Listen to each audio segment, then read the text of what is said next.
भारत ने स्वतंत्र होने के उपरांत अपने यहाँ संसदीय लोकतंत्र को अंगीकार किया और जिसका आधार लोकतंत्र के वे 3 महत्वपूर्ण स्तंभ हैं, जिनमें विधायिका है, न्यायपालिका है और कार्यपालिका है।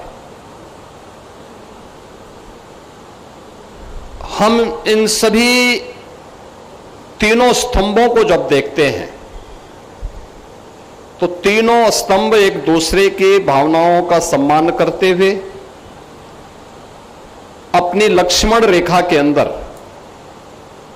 अपने अपने कर्तव्यों का निर्वहन भारत के संविधान के प्रति अपनी निष्ठा को व्यक्त करते हुए जब पूरी निष्ठा के साथ कार्य करते हैं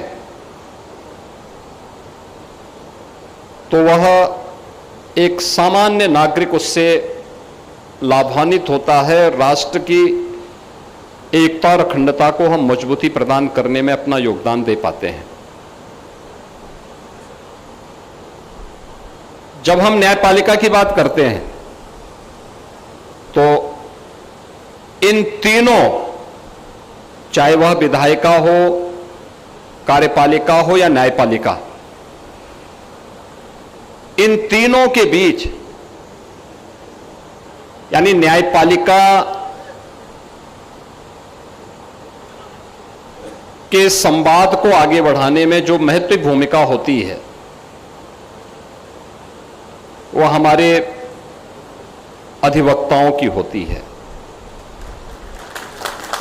एक सामान्य नागरिक की बात को न्यायपालिका तक पहुंचाना और उसको समस्या तक पहुंचाने का, समाधान का रास्ता भी निकालना, इसमें एक बड़ी भूमिका आप सभी अधिवक्ताओं की है। और उस भूमिका को एक विश्वास के संबंध के रूप में स्थापित करना यह अत्यंत महत्वपूर्ण है। मैं अक्सर इस बात को मानता हूं कि हमारे अधिवक्ता केवल एक मुकदमा नहीं लड़ते, बल्कि एक सामान्य नागरिक के विश्वास के प्रतीक होते हैं। वह समाज के एक विधिक सलाहकार भी हैं। वे संविधान के एक सच्चे प्रहरी के रूप में,